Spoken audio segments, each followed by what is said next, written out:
Hey Ashley, What? what do candy bars, books of the Bible, and flowers all have in common? Oh, I know. They're all animals that live in our mare motel. What? Let me show ya. Howdy, and welcome to the Bar SC Ranch, where you will experience our journey of running a family business, caring for animals, and doing life together. Subscribe now and be inspired here at the Bar SC. All right, so we're gonna start over here with our goats. You can come and take a look. We've got Legolas over here in the corner. He's the big male goat with the, well, I guess they all have horns, but he also has horns. He does. He's the only one that's intact male animals that we have over here, other than ram lamb. So there are breeding stocks. So we have baby goats and baby sheep each year. We use them for 4-H showing and things like that. So we have to keep one buck goat around, and Legolas made the cut. Yep, and then we've got Carmel over there. She's the more brown one. And then we also have Love Bug over here with the white and the brown. And both of them are used for breeding. We've had baby goats from both of them, which is super fun. We'll show you actually a little bit later. Carmel's kids are just a pen or two down, so we'll introduce you to them. But they are different kinds of goats. Like you'll notice that Love Bug and Legolas are very similar looking. They're what's known as Boer goats, not boar with an A, but with an E, B-O-E-R, and that's a specific breed of goat that's mostly used for meat. We're not eating the goats here, but that's just what their breed is. That's what they're bred for. Whereas Carmel actually has an awful lot of dairy goat in her. So you'll see that she's a little bit like thinner. She still has a big old hay belly. She still has plenty of weight on her, but naturally she carries herself. Her weight is just a little bit finer boned and things like that, whereas Love Bug and Legolas are certifiably massive. Just a little difference between the breeds. Large. Yes. But Carmel's great. We have milked her before. We've made butter and we've made ice cream from her milk, which is super fun. We have another video about that you can check out on our channel. But she's super fun. We've had both of them for quite a while. They're each about 5 years old. About 5. They were actually both born here on the property. Not Legolas, perhaps Legolas. Don't quote me on that. But the other two were for sure. Carmel is the cutest little tiny baby goat. And now she's ginormous and she sounds like a man. We'll have to get some footage of her because the rest of them are kind of higher pitch and she sounds like she has a frog in her throat. She doesn't. It's just who she is. So in this pen we have 2 of our sheep. The larger one here is Yorkie and the smaller one is Milky Way. So Yorkie was going to be Kylie's fair sheep. And of course, fair was canceled just a month ago or so now, so she still has her fair sheep. So she's been discussing perhaps adding her into the breeding program here, and so using her as another sheep. Like we'll show you, Skittles in a few minutes is one of Kylie's breeding sheep that she uses to produce new lambs, like, where'd he go? There we are, Milky Way over here. So, will she be, kept around? I think so. She's a really nice sheep. She's very friendly. That makes her really decent to have as part of the group here. If she's friendly, easy to move around, fun for the petting zoo, things like that. I think she's cute. I hope to be cuter. I think she's cute. Yeah. I think she's a little too furry. These two actually really need to be sheared. I guess woolly would be a better term. But again, these two, so Milky Way right here is bred out of Skittles and Ram Lamb, 2 of our other sheep. Kylie's breeding stock for her fair sheep. But they're also a meat breed. So a meat breed of sheep, they're not a wool breed. You could take the wool and use it to make fun things out of. You could knit a scarf out of the wool, but this is not the wool that you would necessarily find at the store for sale. One, it's a little bit darker, so it's harder to dye in any color you want. The quality is going to be a little less so. It's not going to be as easy to manipulate as soft. But you totally could. It just wouldn't be the most practical thing to do. But otherwise, meat breeds of sheep, lamb chops that you would find. But again, we're not eating these guys here. These guys are pets and fair animals. And breeding stock for the next generation of fair animal. And Milky Way, pretty great. So he was born out of Skittles, and Skittles had a little bit of an issue after giving birth and wasn't able to feed Milky Way. Yeah, Skittles had mastitis, which is like an infection of the udder. So humans get it too. Yeah. But out that humans would just bottle feed. So we did the same thing for Milky Way. Yeah, so Kylie was feeding her round the clock, which was really cool to see. She'd set her alarm for like 4 o'clock in the morning and would go out and bottle feed the lamb. Because when they're that young, especially when you're first getting them started off, you end up bottle feeding them like once every 2 hours. And that's not just during the daytime, that's during the nighttime too. So 1, poor mama sheep. 2, poor Kylie. That was like a crazy situation, but she was very cute, or he, sorry. And that's one of the reasons why he's so friendly now. But we can move on to the next pen now. There's only 2 sheep in here. And the next pen is full of like 8,000 very small goats. No, there's only 5 of them. But sometimes it feels like there's more. It does. So the 2 in the back with the brown heads and the white bodies are the same breed that Boer breed that Legolas and Lovebug are. They're actually Carmel's babies, so they do have a little bit of dairy goat in them because Carmel is part dairy goat, but they have an awful lot of Boer in them because you notice they have the exact same look, same color pattern. But adding that dairy breed into your Boer goat really makes them do well at fair. They find that they do better as breeding stock because that dairy goat influence is going to make them better milk producers. They're going to have a better udder for feeding their young, but yet they still get that big stockiness from that Boer breed, which is the meat breed, so a little bit thicker at the same time. So these were the 2 kids that were out of Carmel. They were born, only like 3 months ago? I don't know, I think it might be 4 months ago now. Yeah. But it was really cute. They were born. Kylie and Colton and I were out here watching them get born. It was really cool to see. These are the ones that are on film being born, or Yeah, so you can check out, we've got a video of them actually being born. They're basically celebrities. So if you'd like to check out that video, you totally can. And their names are Kit and Kat, if we didn't mention that already, if that's not just the cutest thing you've ever heard. We have kind of a candy bar theme. We do. The rabbits are all like food names, and then the goats and sheep tend to end up with candy bar names, or just kind of like sweets. Although we're going to talk about the other 3 goats that are in here, and their names are all flowers. So we've got Lilac, Orchid, and Petunia. A lot going on. Yes. But we try to stick with the theme. Sometimes it works, sometimes it doesn't. So the 3 goats that are named after flowers, we have Lilac, the black goat, Orchid's the brown one, and Petunia was actually Orchid's baby from last year. So Lilac and Orchid came here to be dairy goats for Maddie and Kylie. They use them at the fair. So they take them to the fair, and they don't sell them at the fair like some of the other animals here. Instead, they bring them back home. They show them as basically breeder goats. So they're showing them as how well they're going to be able to be bred, how well they're going to be able to raise offspring.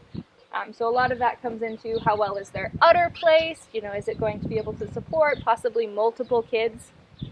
Because goats like this, they can have, up to 4 or 5 kids sometimes, and that's like so many. The smaller the goat, the more babies they end up having most often than not. But they actually have more like litters rather than just a pair of twins or a singular baby. Because this is a dwarf breed of goat. They are Nigerian dwarfs, all of them. Lilac and Orchid are actually registered Nigerian dwarfs, and they were bred back to a really fancy buck, and that's how they got Petunia. So Petunia stayed here because she was a girl and we could add her in with Lilac and Orchid and use her also as a breeder. But Lilac also had some babies at the same time that were little boys, and they were super duper adorable, but they were adopted by someone who wanted sort of a petting zoo sort of thing going on. So they were super friendly, super sociable, and really cute and tiny, so now they're living their fun little lives out of the petting zoo, hanging out with kids all day. But we miss them. I miss them. I thought they were very cute. They were born while Grace and I were here at the ranch by ourselves.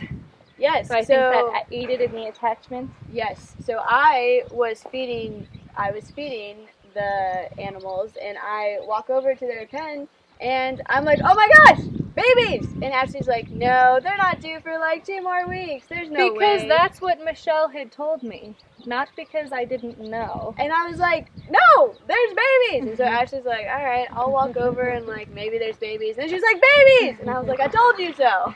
There are babies. Always, but there were like 1,000. No. So she ended up having 2 babies that survived. Goats like this, they do, like I said, have litters of kids. And a lot of the time, 1 or 2 of them fails to thrive. And so she had a situation like that where she had a third that just clearly was the runt of this little litter. And so we bottle fed him for a few days, but he was unable to pull through. So that was a very sad situation. But that's a fact of life for these goats like this. They do tend to have multiple. That way, in case one of them has an issue in utero or anything like that, they still have several to then raise, because they could easily nurse three kids at the same time. But that third just wasn't, the other two came out quite a decent size, and this third one was, half the size. I swear, half the size. So that's the way it goes on the ranch sometimes. We do all that we can, and of course we kept up late at night bottle feeding that little guy as well. He had his own little heat lamp. We did our best, but that little guy didn't make it. But her other two went on, of course, like we said, to go into a petting zoo, and so they've grown up. They're now, just as big as Petunia, if not a little bit bigger. They're a little bit older than she is, and they're living an awesome life over there, last I heard. Yep. So these are all of our small goats. This is like the small goat pen. We just keep them segregated based upon size. Not necessarily, but it did work out that way, because if the big goat headbutts the tiny goat, they just go flying further. It's not ideal. Really like to headbutt one another. Or people too. They love headbutting people.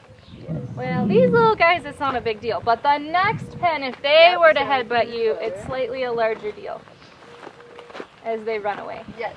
So these are sheep, not goats. Really? Yeah, didn't you know? I would never have guessed. I'm not the animal science person here. I'm here for entertainment factor. What's funny is we do get that a lot, actually. People will be like, is this a donkey? It's like, no, that is a goat. Or people that ask us if the chickens are going to be turned into ham. That was adorable, though. It was very cute. It was Kids. sweet. We have a lot of kids here on the property that are just learning things like this for the first time, but they say just the darndest, cutest little things. And it's because they care about the animals. They didn't want for the chicken to be Well, it was turned my into ham. chicken. I don't want her turning into ham either. Anyway, so the sheep. The sheep here.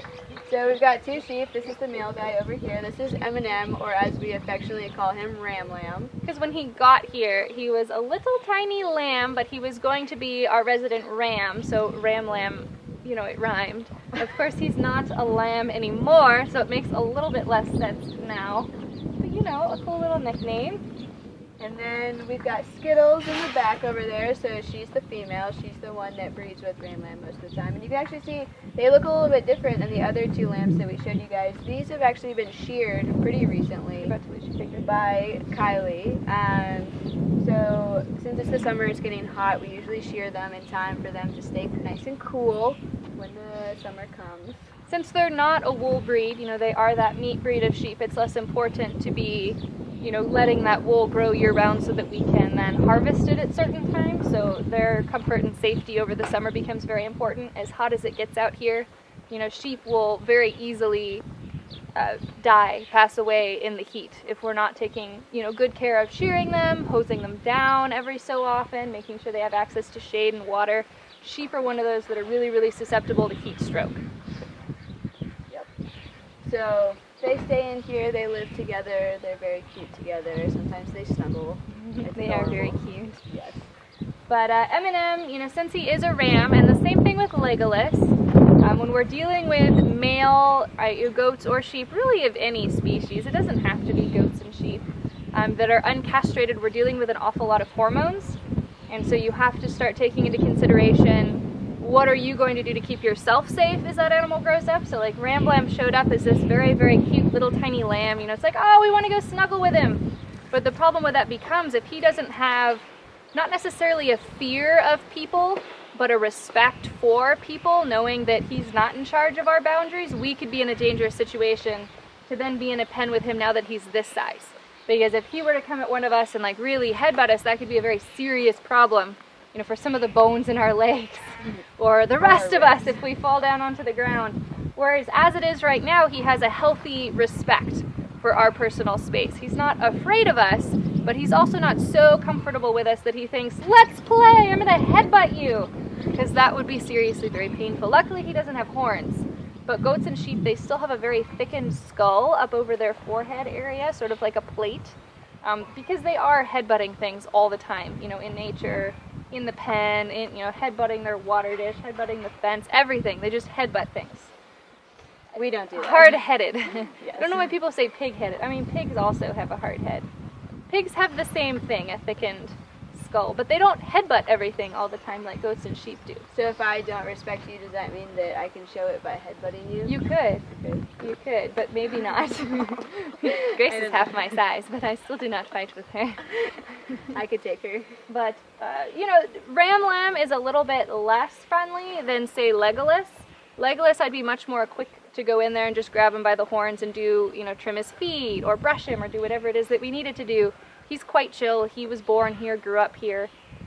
Whereas Ram Lamb was always a little skittish from the beginning. So if you approach him in the wrong way, it's not that he has a problem with us. He just feels the need to express his testosterone levels violently. Yes. But we have some really friendly sheep as we Without move to the next one. testosterone. Yeah, if you come with us, this is Luke and John. And they are our resident, happy, awesome, very lovable, snuggly sheep. And John really loves being scratched, as you can see.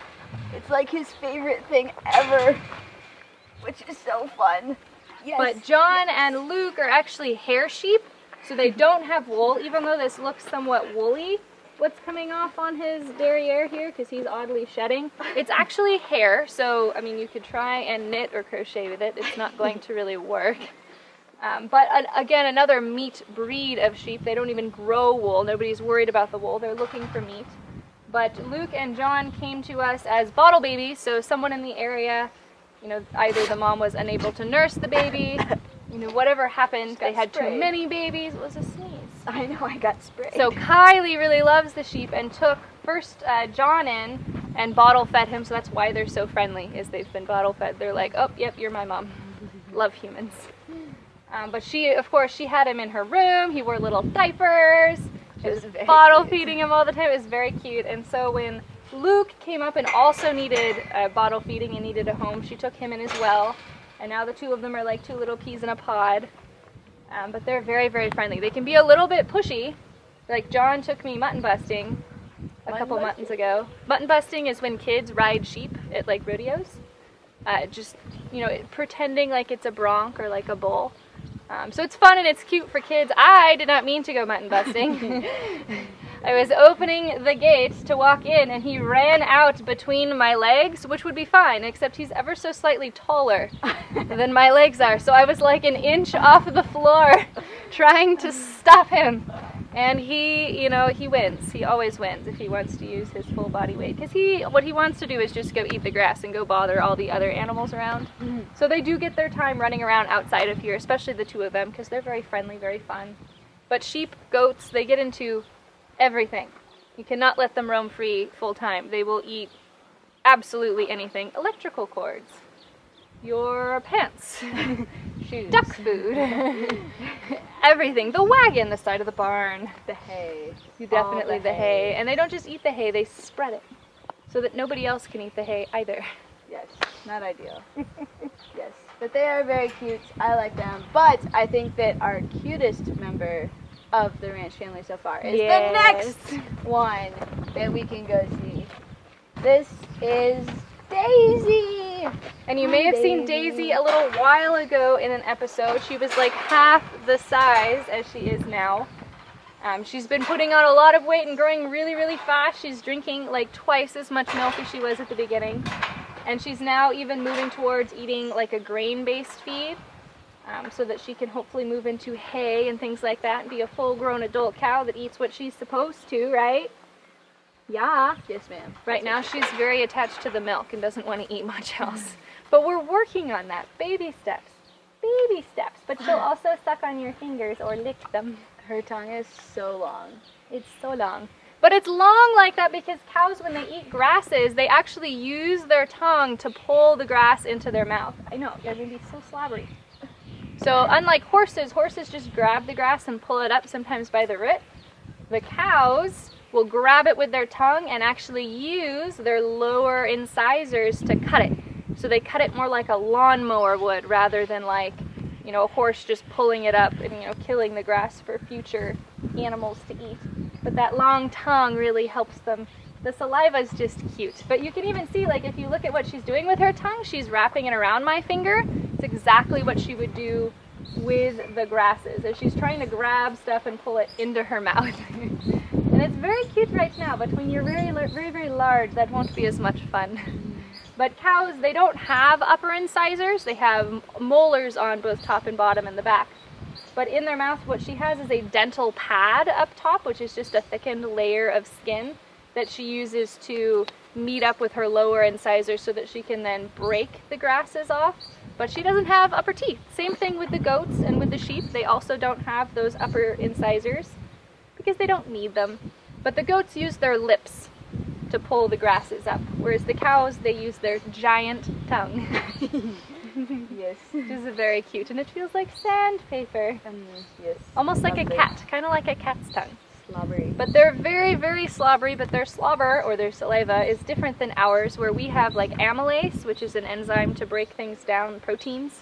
We have that in our saliva. Cows do not. So cow saliva is really just there to moisten their food, because if they're eating dried grasses, or they're eating a lot of grains or seeds or anything like that that would be dry, it just moistens it and helps it go down a little bit easier so that they don't choke or anything like that or have issue eating these dry feeds. Yeah, well, and this is the last pen on this side of the mare motel. We'll probably do another little tour a little bit later, show you guys some of the other animals that we've got around Got here. like pigs and ducks and Yeah, chickens. so don't miss it. Next time we'll talk about our pigs and our mini ponies. And mini ponies and Yeah. donkeys. So don't miss part 2 of our mare motel tour. But we'll have to check back in with Daisy again when we do that, because I bet she'll be like 10 times this. Hopefully she doesn't get quite this big, but she's gonna be much larger. She's growing so fast. Yes, Colton is so proud of her. Is a She's good been little doing cow. awesome. Yeah, so thanks for hanging out with us as we did our little tour. I hope that you learned a little bit about our animals and what they mean to us, and maybe a little bit about, you know, just goats and sheep in general. There's some really cool stuff. We're really lucky to have Ashley here, who's so well spoken and knows so much about all the animals. I learn something every time we have a conversation about an animal, so it's really cool to be out here with her. So keep checking back in, and we'll see you guys next time. Bye. If you enjoyed this video, we'd love to hear from you. Like and subscribe and leave comments about what you might like to see in future videos. We'll see ya back on the ranch.